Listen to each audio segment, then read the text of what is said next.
Topic पे कि can Christians listen to secular music. क्या आप फिल्मों के गाने या संसारिक गाने सुन सकते हैं? क्या आप संसारिक गाने सुन सकते हैं? Can you listen to secular music? क्या आप संसारिक गीतों को सुन सकते हैं?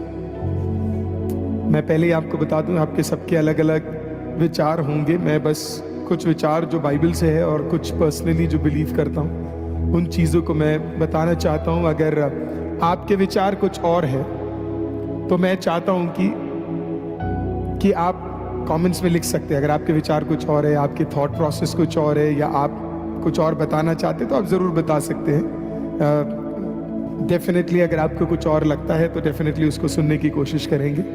हालेलुया। अब क्या मसीह लोग सेक्युलर म्यूजिक को सुन सकते हैं? क्या हम संसारिक म्यूजिक को या संसारिक गीतों को सुन सकते हैं? पहले मैं आपको बताना चाहता हूं कि म्यूजिक एक साउंड है। इन शॉर्ट, म्यूजिक एक साउंड है और साउंड बाइबल से आता है। बाइबल साउंड के विषय में कई जगहों पे, अलग अलग जगहों पे बताता है। अगर आप उत्पत्ति की किताब में देखेंगे तो वहां पे भी आपको हर चीज, परमेश्वर ने जो सृष्टि की वो भी अपने साउंड से क्रिएट किया। Everything comes through sound. अब आप म्यूजिक को देखेंगे तो प्रोवर्ब्स 8 में इस प्रकार से लिखा है कि जोर से गाने को एनकरेज किया गया है। भजन संगीता 66 वर्स 8 आप देखेंगे तो लिखा है, we see that God shouts out loud. परमेश्वर आवाज को उठाता है। सैम्स 105 अगर आप देखेंगे वहां पे लिखा है कि सिंबल्स क्लैश इन प्रेज। वहां पे सिंबल्स के बारे में बताया गया है कि परमेश्वर की स्तुति करने के लिए सिंबल्स का वर्णन किया गया है। आइज़िया 42 आप देखेंगे तो वहां पे लिखा है, परमेश्वर का जो आवाज है वो एक साउंड के समान है जो बहुत सारे पानी के या वाटर्स की तरह है। एज़ेकिएल 43 आप देखेंगे तो उसमें लिखा है, परमेश्वर आवाज उठाकर आंसू बहाता है। इस प्रकार से आप देख सकते हैं। हिब्रूज 5 दिखाता है कि जो सृष्टि है वो आवाज उठाती है, और इंग्लिश में लिखा है द क्रिएशन ग्रोन्स। रोमन्स 8 लिखा इस प्रकार से, या प्रेरितों की किताब 2 अध्याय में अगर आप जाएंगे तो वहां देखेंगे आप कि पेंटिकोस्ट के दिन एक बहुत बड़ा आवाज हुआ। On the day of Pentecost there was a loud voice, और एक साउंड हुआ। रेवलेशन की किताब 14 अध्याय 2 वाक्य इस प्रकार से कहता है कि और मैंने स्वर्ग में एक बहुत बड़ी आवाज को सुना, और वो एक पानी के समान था और एक बहुत बड़े थंडर के समान था। इस प्रकार से हम लोग उसमें देखते हैं। तो अगर आप बाइबल देखेंगे तो बाइबल में विभिन्न जगह पे म्यूजिक या साउंड के विषय में बताया गया। अब एज सच म्यूजिक भी जो वर्ड है या म्यूजिक के रिलेटेड जो है आपको मिलेगा उत्पत्ति की किताब 4 अध्याय में। पहली बार म्यूजिक का वर्णन या म्यूजिकल इंस्ट्रूमेंट्स का वर्णन उत्पत्ति की किताब 4 अध्याय में आपको मिलेगा। काइन के 5 जनरेशन बाद, काइन के 5 जनरेशन बाद, 5 जनरेशंस आफ्टर काइन, हम लोग देखते हैं कि उत्पत्ति की किताब 4 अध्याय 19वें वाक्य में कि 2 चीजों का वर्णन किया गया है। मैं आपके लिए वो पढ़ना चाहता हूं। Genesis 4:19 it says, and Lamech took unto 2 wives, the name of one was Ada and the name of the other was Zillah, और अदा ने यबाल को जन्म दिया। नेक्स्ट वन, वह तंबुओं में रहना और जानवरों को पालन, इन दोनों रीतियों का उत्पादक हुआ, और उसके भाई का नाम युबाल है।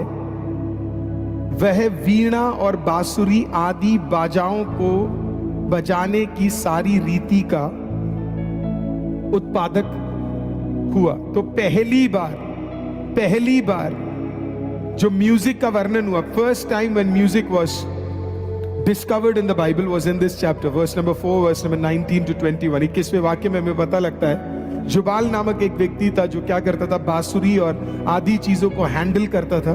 कई थियोलॉजियंस का कहना है कि वो इकलौता व्यक्ति नहीं था जो ये हैंडल करता था, इससे पहले भी कोई और होगा जो इसको क्या करता होगा, हैंडल करता होगा। So that was the first time जब म्यूजिक के बारे में हमें पता लगता है। लेकिन इससे भी पहले म्यूजिक था, और वो हमें पता लगता है एजेकिएल की किताब 28वां अध्याय 13वां वाक्य, जो एजेकिएल 28 है वो लूसीफर के बारे में बताया जाता है। और बताया जाता है कि लूसीफर खुद म्यूजिकल इंस्ट्रूमेंट्स को मैनेज करता था। तो हमें इससे एक बात तो समझ आ गया है कि पृथ्वी बनने से पहले ही म्यूजिक स्वर्ग में था और वो परमेश्वर के उपस्थिति से ही म्यूजिक आता था, और परमेश्वर की जब आराधना होती थी तो म्यूजिक और म्यूजिकल इंस्ट्रूमेंट्स का वर्णन या उसका उपयोग बार बार हुआ करता था। तो इतना तो क्लियर है कि music was part of heaven and music was part of early century. नए रीति में म्यूजिक के बारे में या नए पुराने नियम में जो कलीसिया थी या उससे पहले जो लोग थे वो सब म्यूजिक को उपयोग करते थे, चाहे वो दाऊद हो, चाहे वो दाऊद के साथ रहने वाले लोग हो, या अब्राहम के समय से ही आप देख सकते हैं कि आराधना में म्यूजिक का बड़ा इंपॉर्टेंट कार्य होता था और म्यूजिक हमेशा वर्शिप से रिलेटेड था। अब क्यों हमें म्यूजिक दिया गया है ये भी हमें समझना बहुत जरूरी है। बिब्लिकली हमें म्यूजिक क्यों दिया गया है? पहला पर्पस म्यूजिक का है परमेश्वर की आराधना करना। द फर्स्ट पर्पस इज परमेश्वर की हम आराधना कर सके। भजन संगीता 150 1 से 6 अगर आप पढ़ेंगे तो आपको दिखेगा म्यूजिक का पर्पस इसके लिए है ताकि हम उस म्यूजिक को ले सके और परमेश्वर की आराधना हम कर सके। अगला पर्पस हम देखते हैं, म्यूजिक का पर्पस है किसी को रिलैक्स करवाना, या किसी कोई जो परेशान है वो क्या हो सकता है, वो रिलैक्स हो सकता है। कहां पे हम देखते हैं, पहला शमूएल 16वां अध्याय 23वां वाक्य इस प्रकार से कहता है कि दाऊद जब म्यूजिक को बजाता था तो शाऊल रिलैक्स हो जाता था, उसके ऊपर की दुष्ट आत्मा हटती थी, या वो जो पैनिक होता था उसका सिचुएशन बदल जाता था और वो रिलैक्स होना शुरू करता था। That was the second purpose जो हम बाइबल में देखते हैं। थर्ड पर्पस हम देखते हैं, म्यूजिक डेंजर का एक वार्निंग साइन था। अगर कोई डेंजर आ रहा है तो वो म्यूजिक बजाते थे, उससे पता लगता था कि कुछ बुरा होने वाला है, तो एक साइन था वो उसका।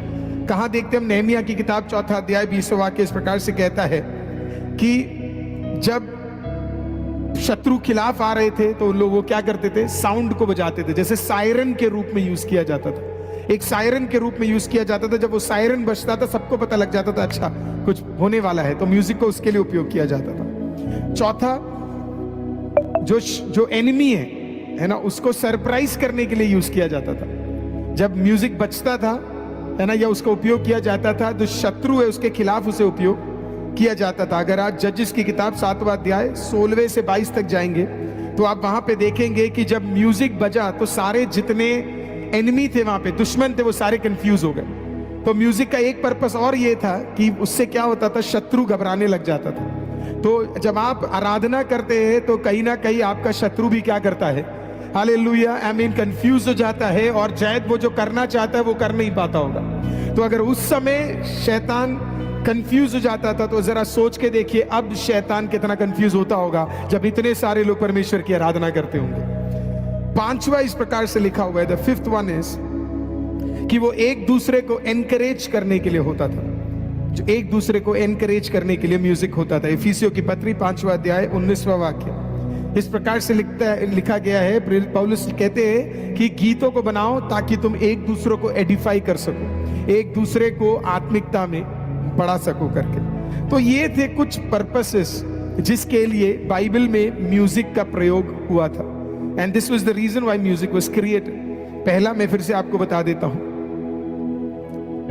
वर्शिप करने के लिए, परमेश्वर की आराधना करने के लिए। दूसरा, पहला परमेश्वर का वर्शिप करने के लिए। अगर खुदावंद का वर्शिप हम कर रहे हैं, आराधना कर रहे हैं, मैं ये नहीं कह रहा आपको ताली मत बजाओ, मैं नहीं कह रहा आपको कि आप नॉर्मल नहीं गा सकते, आप बिल्कुल गा सकते हैं। You can praise God, you can worship God, लेकिन इसके साथ अगर म्यूजिक का आप उपयोग कर रहे हैं तो और थोड़ा सुंदर हो जाता है। तो उसका पर्पस ये होता है कि आप वर्शिप कर सकते हैं, और इसी के लिए बाइबल खुद कहता है कि परमेश्वर की जब आराधना करो तो सारे इंस्ट्रूमेंट्स को लेकर परमेश्वर की आराधना करो।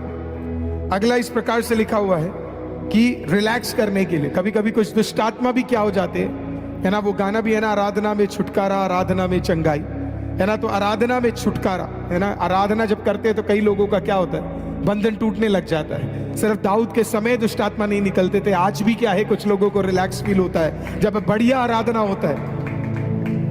मैं हमेशा अपने वर्शिप टीम को कहता हूं कि आपको परफॉर्म नहीं करना है, आपको ऐसे आराधना करना है कि लिटरली बंधन टूटने चाहिए। हालेलुया। अगर हमारा वर्शिप सिर्फ परफॉर्मेंस हो गया तो हम उसमें कोई डिलीवरेंस नहीं देख पाएंगे, हालेलुया। और purpose of worship is deliverance.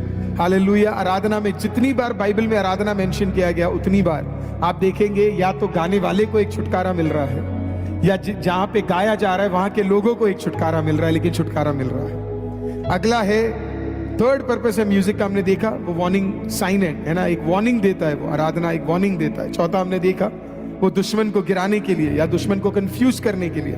और पांचवा हमने देखा एक दूसरे को एडिफाई, है ना, एक दूसरे को वचनों में बढ़ाने के लिए भी हम आराधना का उपयोग कर सकते हैं। अगला पॉइंट ये आता है कि स्टाइल ऑफ वर्शिप क्या है। ये भी एक बड़ा क्वेश्चन है कई लोगों का कि वर्शिप का एक स्टाइल है। बहुत लोगों को लगता है कि इसी तरीके से वर्शिप किया जा सकता है। कुछ लोग कहते हैं कि धीमे से ही आप वर्शिप कर सकते हैं, चिल्ला के आप वर्शिप नहीं कर सकते। कुछ लोग कहते हैं सिर्फ चिल्ला के कर सकते, धीमे से नहीं कर सकते। कई लोग कहते हैं ड्रम्स अच्छा इंस्ट्रूमेंट नहीं है। कई लोग कहते हैं तेज गीतों को आप नहीं गा सकते। कई लोग कहते हैं रैप नहीं गा सकते। कई लोग कहते हैं कि ये फलाना नहीं गा सकते। एज सच बाइबल के अंदर कहीं पर भी स्टाइल ऑफ वर्शिप का मेंशन नहीं किया गया। पर्पस मेंशन किया गया है पर स्टाइल ऑफ वर्शिप मेंशन नहीं किया गया। स्टाइल ऑफ वर्शिप ये बड़ा इंपॉर्टेंट है। कई लोग क्रिटिसाइज करते एक दूसरे को कि ये वाला म्यूजिक नहीं होना चाहिए, ये वाला पवित्र है, ये वाला अच्छा म्यूजिक है, ये वाला गलत है, ये वाला सही है। मैं भी बहुत देखता हूँ ऐसे लोग कहते हैं कि आप कूद कूद के नाच रहे हो तो गलत है, खड़े होके नाच रहे हो तो दिक्कत है, या तो उनके बाइबल में कुछ और लिखा हुआ है या तो फिर एक ही पार्ट को हम ले लेते हैं। तो style of worship is not as such mentioned. Daud नाच के गाता था, कूद के नाचता था, हालेलुया, आमीन, आवाज उठा के नाचता था, आमीन। अगर आप दाऊद के साथ के वर्शिप टीम को देखेंगे, आप देखेंगे कि वो सब आवाज उठा के गाने वाले लोग थे। वहां पे ये नहीं लिखा एक सिंबल में नहीं गाना, उधर लिखा एक छोटा सिंबल नहीं बड़ा सिंबल का भी उपयोग करो करके। तो लाउड म्यूजिक था, कई जगहों पे धीमे म्यूजिक का भी उपयोग किया गया है। अब रैप सही है नहीं है, बहुत लोगों को लगता है कि रैप गलत है करके, रैप करना गलत है ना। बड़ा डिफिकल्ट क्वेश्चन है। बिब्लिकली उसके बारे में कुछ भी लिखा हुआ नहीं है, तो ये कहना कि रैप सही है या नहीं है, ये बोलना हमारे लिए सही नहीं है। लेकिन मैं इतना सोचता हूं अगर किसी का म्यूजिक स्टाइल खुदा को उठाना ही है और वो व्यक्ति परमेश्वर में सही है, तो मुझे नहीं लगता उसमें कुछ गलत होगा करके, है ना। लेकिन ये मेरे पर्सनल ओपिनियंस है, इसको आप पर्सनली मत लीजिएगा और ये मत बोलिएगा कि मैंने ये बोला है करके। पर सोचने वाली बात है, आप किसको सही और किसको गलत बोलेंगे। I think at the end of the day purpose is what matters, heart is what matters, है ना। और व्यक्ति जो गा रहा है वो मैटर करता है। तो style of worship as such Bible के अंदर मेंशन नहीं किया गया है। स्वर्ग में ये लिखा है कि जो हेवन होगा बड़ा जॉयफुल जगह होगा, वहां पे लोग नाच के और कूद के गाने गाएंगे। तो पता नहीं उनका क्या होगा जो धीमे गाने गाएंगे, उनको अजीब ना लगे। तो आपको प्रेयर करना पड़ेगा कि आपको स्वर्ग में एक अलग जगह मिले करके, है ना, क्योंकि जो हेवन बड़ा जॉयफुल जगह होने वाला है ना। तो वो भी है। और तो ईदर वेज हम एक दूसरे को क्रिटिसाइज नहीं कर सकते। जो चर्च आराम से बैठ के आराधना करना चाहता है, परमेश्वर आपको आशीषित करे, और जो कूद के नाच के गाना चाहता है, परमेश्वर आपको भी आशीषित करे। जब खुदावंद के पास जाएंगे उस दिन क्लियर हो जाएगा कौन सा वर्शिप बढ़िया था और कौन सा वर्शिप ज्यादा एक्सेप्टेबल था। अगला क्वेश्चन ये है, किसके गाने को हम सुन सकते हैं? क्या जो गा रहा है उसका परफॉर्मेंस मैटर करता है? जो गा रहा है वो इंपॉर्टेंट है कि नहीं, है ना। Who is the person that is playing और सिंगिंग। आजकल हम देखते हैं सेक्युलर लोग भी क्या करते हैं, मसीह गीतों को गाते हैं करके। तो मेरे पास एक क्वेश्चन ये काफी लोगों का आता है कि क्या सेक्युलर लोग जो गाना गाते हैं वो चलेगा या नहीं चलेगा करके, है ना। बड़ा कंट्रोवर्शियल क्वेश्चन है, और अगर आप में से ऐसा कोई है तो प्लीज मुझे बुरा मत मानिएगा। मैं बिब्लिकली कुछ चीजें आपको बताना चाहूंगा। पहला चीज कि परमेश्वर इस कहता है क्या तुम नहीं जानते तुम परमेश्वर के मंदिर हो और परमेश्वर की आत्मा तुम में वास करती है। इसका मतलब जिसके अंदर परमेश्वर की आत्मा वास करती है वही पूर्ण तरीके से परमेश्वर का वर्णन कर सकता है। अब एक सेक्युलर व्यक्ति एक गीत को गा रहा है तो वो कभी भी परमेश्वर का क्या नहीं कर सकता पता है, परमेश्वर के उस प्यार को समझ नहीं सकता, वो परमेश्वर की गहराई को समझ नहीं सकता। वो ये नहीं समझ पाएगा कि परमेश्वर क्रूस पे मरा है, वो ये नहीं समझ पाएगा परमेश्वर का धार्मिकता क्या है, वो ये नहीं समझ पाएगा कि परमेश्वर ने उसके लिए किया क्या है। वो सिर्फ गा रहा है क्योंकि उसके पास एक अच्छा गला है या उसके पास सुर और ताल है। तो वो उस खूबसूरती में उसको गा रहा है, पर वो कभी भी परमेश्वर के धार्मिकता में गा नहीं रहा। तो आप जरा सोचिए, जो खुदा के धार्मिकता ही नहीं समझ पा रहा, जो खुदा के क्रूस को ही नहीं समझ पा रहा, जो खुदा के बलिदान को नहीं समझ पा रहा, जो वचन को ही नहीं समझ पा रहा, क्या वो परमेश्वर के आराधना को खुदा के सामने कबूल करवा सकता है? उसके वर्ड्स तो बिल्कुल खोखले हो गए, क्योंकि it is not acceptable unto the Lord. क्योंकि परमेश्वर देखता है वो व्यक्ति कौन है। परमेश्वर की आराधना सुर और ताल में नहीं निर्भर करती है, परमेश्वर की आराधना व्यक्ति पे निर्भर करती है कि वो खुदा की उपस्थिति में कैसे आराधना अर्पण कर रहा है करके। हालेलुया। तो हम जब देखते हैं तो कई सारे लोग भी क्या करते हैं, क्रिश्चियन म्यूजिक को गाते हैं वो लोग, है ना। और हम में से भी कई लोग शायद उसको देखते भी हैं, तो प्रभु को धन्यवाद हो हर चीज के लिए। लेकिन मेरा बस सवाल आपसे ये है, अगर वो लोग गा सकते हैं तो फिर हमारे उन क्रिश्चियन भाइयों और बहनों का क्या, जो सेपरेटेड होकर गा रहे हैं, उनका फायदा क्या है फिर? आप तो देखते होंगे बहुत सारे हमारे क्रिश्चियन भाई बहन है ना, मसीह गॉस्पेल सिंगर्स जिसे हम कहा जाते हैं, नौकरी छोड़कर फुल टाइम सेवकाई में वो निकलते और वो मेहनत कर कर प्रार्थना कर कर खुदावन की उपस्थिति में एक गीत को गाते हैं जिसको हम लोग सब गाते हैं। तो मेरा सवाल ये है, अगर इतना ही खुदावन के उपस्थिति में आसान है, if this is so easy खुदावन के उपस्थिति में, है ना, कि आप जाओ कोई भी बंदा आके गा दे करके, तो फिर हमारे उन भाइयों का क्या जो समय निकाल कर दुआ कर रहे हैं? उनका क्या जो समय निकाल कर परमेश्वर के वचन से वर्ड्स लिख रहे हैं? उनका क्या जो फास्टिंग और एक्सपीरियंस के साथ और पवित्र आत्मा के साथ लिख रहे हैं? उनका तो फिर कोई फायदा ही नहीं हुआ। तो मेरे को ऐसे लगता है, मैं प्रिफर करूंगा उन गीतों को सुनने की या उन गीतों की आराधना करने की, उन भाई और बहनों का जो खुदावन के सामने दंडवत होकर एक्चुअली में उसकी आराधना करते हैं, सिर्फ उसके शब्द बोलते नहीं। मेरा पर्सनल चॉइस ये होगा। तो मेरे लिए जो व्यक्ति गा रहा है, अगर मैं देखूंगा तो कहीं ना कहीं वो मैटर करेगा, क्योंकि मान लो वो आपके लिए अभी गा रहा है कि प्रभु महान विचारों कार्य तेरे, है ना, और वो गा रहा है, और गाने के बाद व्हाट वी सी इज कि उसके बाद वो कोई और ही गाना उसके बाद गा रहा है ना, कुछ भी गा रहा है ना, कहीं पर भी बेल्ट हिलाने वाला गाना गा रहा है, किसी को भी छम्मक कह रहा है, किसी की भी खटिया उठा रहा है ना, और किसी को भी कह रहा बाहों में चले आओ। तो आप सोचिए ना, ये व्यक्ति पहले, can you cut down on the treble please, I mean कहीं पर भी वो बंदा क्या कर रहा है, कुछ भी गा रहा है, और फिर वही बंदा आके फिर परमेश्वर की भी गीतों को गा रहा है। मेरा सवाल यह कि परमेश्वर को ऐसा नहीं लगता जैसे कोई वैल्यू ही नहीं है हमारे परमेश्वर का? सोचो जरा, एक बंदा गालियों के साथ गाना गाता है और फिर वही बंदा आके मसीह गीत गाता है, तो फिर मेरा सवाल है कि उन भाई और बहनों का क्या, और उस कलीसिया का क्या फायदा जो गाली नहीं बकता और फिर गलत काम नहीं करता और गलत चीजों में नहीं है? फिर उसका फायदा ही क्या? कोई फायदा नहीं है। फिर तो हम अपने सारे भाई बहन जितने भी क्रिश्चियन ब्रदर्स और सिस्टर्स है जो समय निकाल कर गीतों को लिखते हैं, हम उन्हें भी बोल देते फिर आप भी यही करो करके। तो ये है एक पॉइंट उसका कि it matters who is worshipping God, क्योंकि क्या तुम नहीं जानते तुम परमेश्वर के मंदिर हो और परमेश्वर की आत्मा तुम्हारे अंदर वास करती है? तो खुदा कबूल भी शायद उसी का ही करेगा जिसके अंदर परमेश्वर का आत्मा वास करेगा। हालेलुया। अब आपको समझना है कि जब आप हॉलीवुड और ऐसी चीजें आप देखते हैं या म्यूजिक देखते हैं, आपको समझना है कि इनमें से कई लोग इल्यूमिनाटी पे विश्वास करते हैं, या साइंटोलॉजी में विश्वास करते हैं, या सेटेनिक वर्शिप में विश्वास करते हैं। ये आपको समझना बहुत जरूरी है। ये कहीं ना कहीं खुदा के नाम को नहीं उठा रहे, इनमें से कई लोग शैतान के नाम को उठा रहे।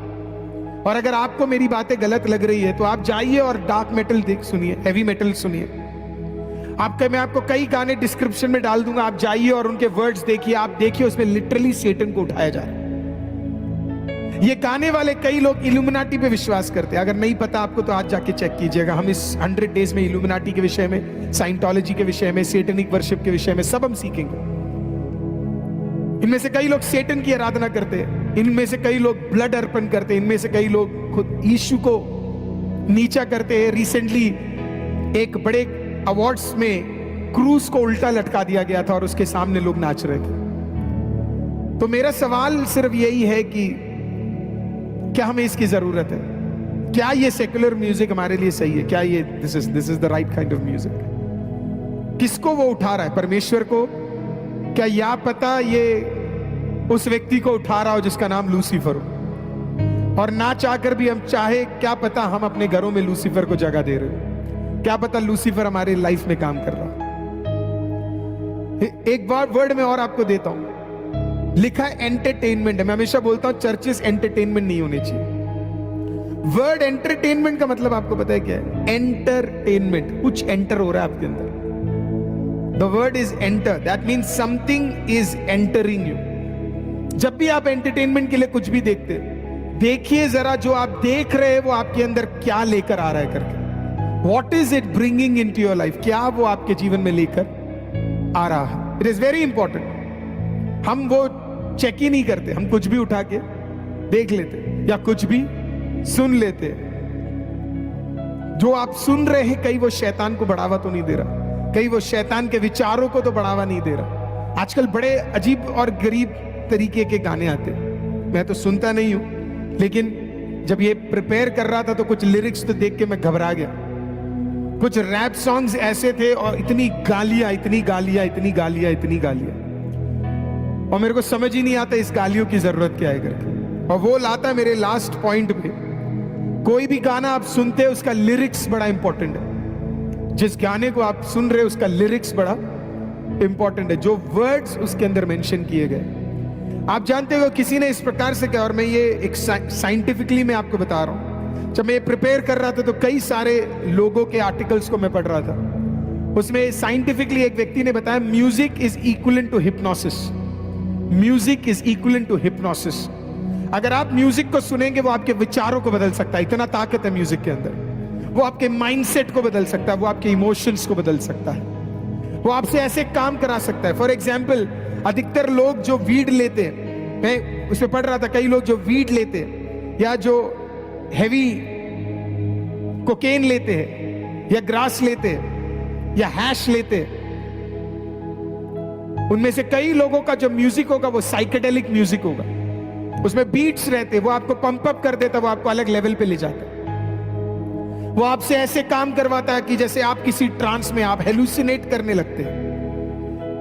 आज से कुछ साल पहले ग्रेटर कैलाश करके एक जगह पे, मैं आपको सिर्फ नाम बता रहा हूं ताकि आप न्यूज में उसे वापस जाके चेक करें। कुछ लड़के ड्रग्स ले रहे थे, भयंकर ड्रग्स उन्होंने लिया, हेवी डोज में वो चले गए, घर पे थे वो लोग। उसके बाद वो लोग साइकेडेलिक म्यूजिक को सुन रहे थे। साइकेडेलिक म्यूजिक सुन के वो किसी ऐसी विचार में चले गए। आपको पता है उस म्यूजिक को सुनते सुनते सुनते और ड्रग्स के उस कंडीशन में उन्होंने एक दूसरे को मार दी। उसमें से जब एक लड़का जब मारकर खत्म किया 2 जनों को, तो गार्ड वहां पे उनको बचा रहा था। वो लड़का जब अपने होश में आया, घंटे बाद उससे पूछा गया क्या हुआ, और उसको कुछ याद नहीं है कि उसने किसको मारा करके। उससे पूछा व्हाट हैपेंड, और उसने ये बोला, था इसका स्टेटमेंट, उसने कहा मुझे सामने दिखने वाला व्यक्ति मेरा दोस्त एक ज़ॉम्बी दिख रहा था। सामने जो मेरे खड़ा था वो एक ज़ॉम्बी था। अब आप जाइए और अगर आप थोड़ा बहुत रिसर्च करते हैं तो जाकर आप खुद अपना रिसर्च कीजिए, आपको मिलेगा इसके बारे में details. What happens when you mix certain kind of music with drugs? आप म्यूजिक को ड्रग्स के साथ डाल दोगे तो क्या मिलेगा? वर्ड्स बड़े मैटर करते। आप एक वर्ड्स, आप जानते हैं बाइबल क्या कहती है? बाइबल भजन संगीता 22 उसका 3रा वाक्य देखिए, Psalms 22 वर्स नंबर 3 इंग्लिश में कहता है, God inhabits the praises of his people। परंतु है तू जो इज़राइल की स्तुति के सिंहासन पर विराजमान है, तू तो पवित्र है। लिखा है परमेश्वर अपने लोगों के स्तुति को क्या करता है? लेता है, और उस पे वो क्या करता है? विराजमान। स्तुति वर्ड आप देख रहे हो ना, परमेश्वर स्तुति क्या है? वर्ड्स है। आप जो गीत गा रहे हो उस वर्ड्स पे कौन वास करता है? परमेश्वर वास करता है। God inhabits the praises of his people. तो आपके जो वर्ड्स है वो बहुत मैटर करते हैं। आप जो सुन रहे हो उसके वर्ड्स, क्या वर्ड्स आप सुन रहे हो? गाली सुनोगे तो अपने आप गाली आएगा। कई सारे एक्सीडेंट्स के सिनारियो में बताता हूं आपको। कई एक्सीडेंट्स जो होते हैं उस टाइम पे जो म्यूजिक चलता है उसके अंदर बड़ा लाउड होता है। ये सब मैं सब रिसर्च कर रहा था और मैं देख रहा था कि इसका इन्फ्लुएंस क्या है। अधिकतर जो रैश ड्राइविंग होती है उसके अंदर म्यूजिक का बड़ा इन्वॉल्वमेंट रहता है। लाउड म्यूजिक रहता है, स्ट्रॉन्ग म्यूजिक रहता है, स्ट्रॉन्ग वर्ड्स रहते हैं। देखिए जरा आप अपने टीवी में अपने बच्चों को क्या दिखाते हैं, इंटरनेट में क्या दिखाते हैं, स्कूलों में आजकल क्या चल रहा है, दोस्तों में आजकल क्या चल रहा है। ये म्यूजिक कई परमेश्वर को नीचा तो नहीं कर रहा। जरा सोचिए, जो गालियां हैं क्या आप अपनी मां के सामने कह सकते हैं? ये जो गालियां इन गीतों में उपयोग किया जा रहा है, कई गानों में गन का उपयोग किया जाता है। मार डालो दूसरों को, है ना, गन लो, खत्म कर दो करके। मसीह लोग ये नहीं सुन सकते। हमारा पर्पस गन लेके मारना नहीं, हमारा पर्पस मरे हुए को जिंदा करना है, हमारा पर्पस लोगों को बदलना है। तो हम उस म्यूजिक को बढ़ावा नहीं दे सकते। यस, आपके एक्सपीरियंसेस कितने भी खराब क्यों ना हो, लेकिन आपके एक एक्सपीरियंस के वजह से आप हजारों लाखों लोगों के विचारों को नहीं बदल सकते। जरा प्रभु यीशु को देखिए, मारा गया, तोड़ा गया, सब कुछ किया गया, लेकिन एक जगह भी उन्होंने ये नहीं बोला है परमेश्वर इन्हें खत्म कर दे, बल्कि यीशु ने कहा परमेश्वर हो सके तो इन्हें क्षमा कर दे, ये नहीं जानते क्या कर रहे हैं। तो म्यूजिक का पर्पस, वर्ड का पर्पस, लिरिक्स बड़ा इंपॉर्टेंट है। आप देखिए जो गीत आप सुन रहे हैं, क्या वो परमेश्वर की ओर से है कि नहीं, क्या उसके वर्ड्स सही है कि नहीं। कई वो फ्लैश को तो फीड नहीं कर रहा, कई गीत आपके फ्लैश फीड करते, आपके शरीर को फीड करते, कि आपका शरीर उसमें आनंदित होना शुरू हो जाता है, वो सुनकर आपके शरीर को अच्छा लगता है। वो जो व्यक्ति जिसका ब्रेकअप हुआ होगा, है ना, ऐसे बहुत सारे लड़का लड़की है जिनके ब्रेकअप होते, सुसाइड करने का मन करता, उनके अधिकतर गाने अगर आप सुनोगे बड़े सैड, मतलब जो गा रहा होगा वो भी टूटा है और जो टूटा है वो और टूट जाएगा। स्पेशल बने हैं, यूट्यूब पे जाओगे तो स्पेशल सैड सॉन्ग्स, 5 आवर्स वाले भी है आजकल तो। और यही सुन के लोग क्या करते, कहते आओ मरते। इसी को सुन सुन के वो रोते, इसी को सुन के वो और परेशान होते। काश मेरे क्रिश्चियन भाई बहनों का जो गीत लिखा है, काश इन लोगों के पास पहुंच जाता, एक हफ्ते में उठ खड़े हो जाते और परमेश्वर उन्हें छुटकारा दे देता। हालेलुया। तो इसके लिए मैटर करता है, लिरिक्स बहुत ज्यादा मैटर करता है। आपके फ्लैश को फीड करने के लिए नहीं है गीत, खुदा को उठाने के लिए आपके गीत। हालेलुया। आप जब गीत गा रहे हैं तो आपको बह जाना है खुदा के उस आराधना में, खुदा की स्तुति में।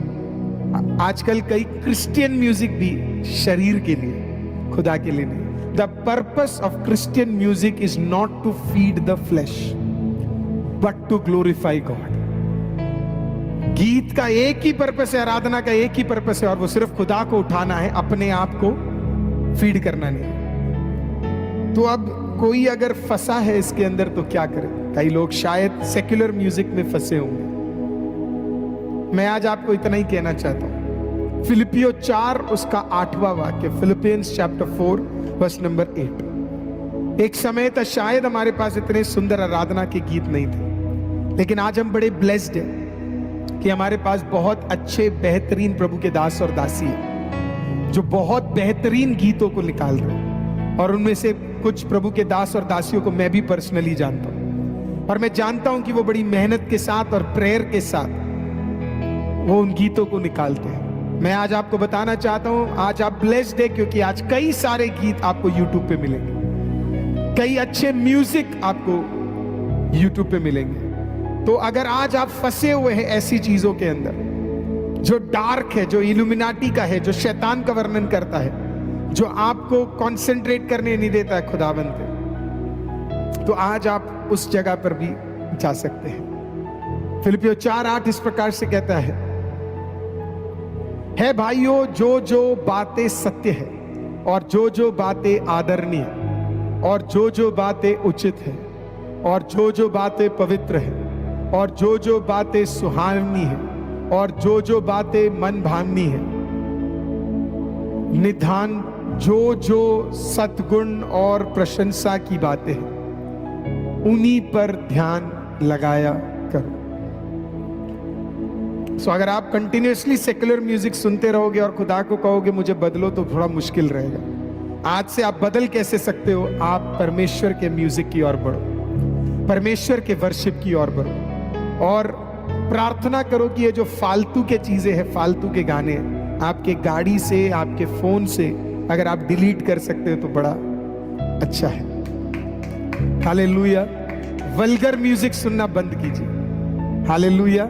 चाहे वो हिंदी हो, चाहे वो इंग्लिश हो, चाहे वो बंगाली हो, चाहे वो पंजाबी हो, ये आप पता नहीं दुनिया में कितने लैंग्वेज हो, स्पेनिश हो, जो भी हो, तमिल हो, कोई भी चीज जो खुदा को नहीं उठाती वो खुदा की ओर से है ही नहीं, उसका कोई फायदा ही नहीं है। हालेलुया।